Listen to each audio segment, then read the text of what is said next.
at them. They would go around them, intimidate them, tell them that this was an illegal petition, tell them that they were doing identity theft, and if necessary, an awful lot of cases of people spilling Coke and coffee on the petition.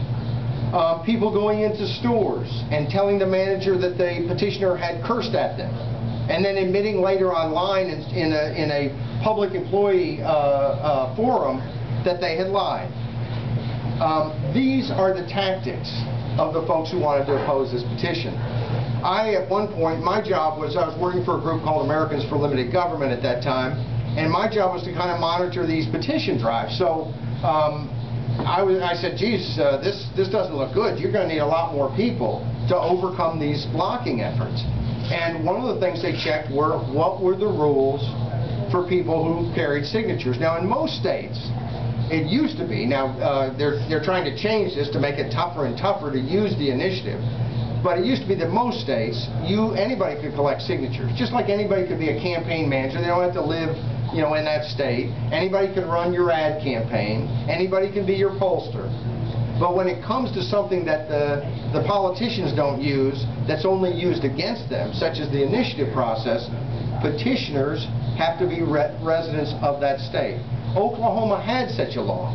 So I said, geez, well, then it doesn't work. We'll need to do something else. Well, no.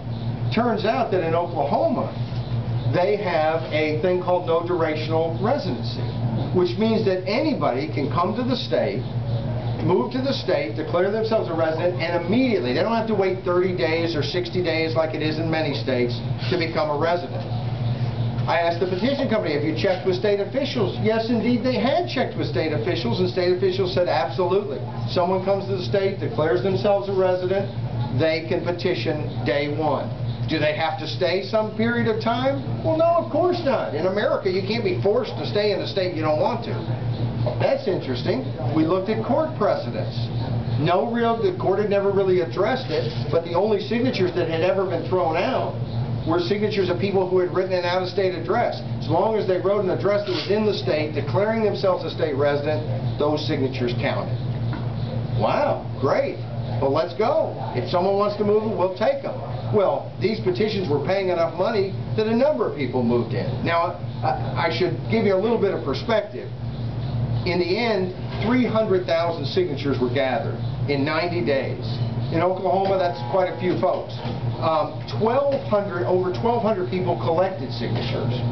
Folks who moved to the state, I don't know whether it was 20 or 30 or 40 or 50. Well, they turned in the signatures and they were challenged. And challenged by a very well-financed, powerful operation. They tried to go signature by signature, knocking off the signatures. They couldn't knock off enough.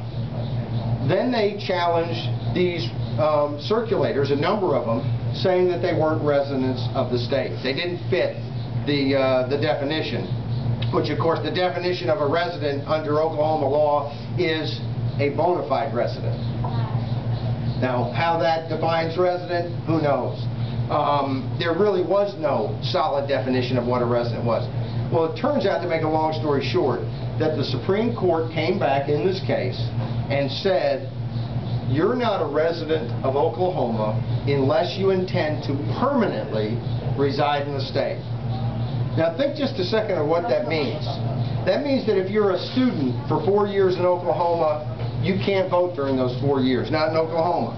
It means that if you're relocated by your business for a year, or 2 years, or 5 years, and you happen to know that when that's over, you're moving back to the other state, for those years you don't have any rights to vote? You surely can't vote in the other state that you don't even live in, or can you? Is that how they want it to work? Any way you slice it, it doesn't make sense.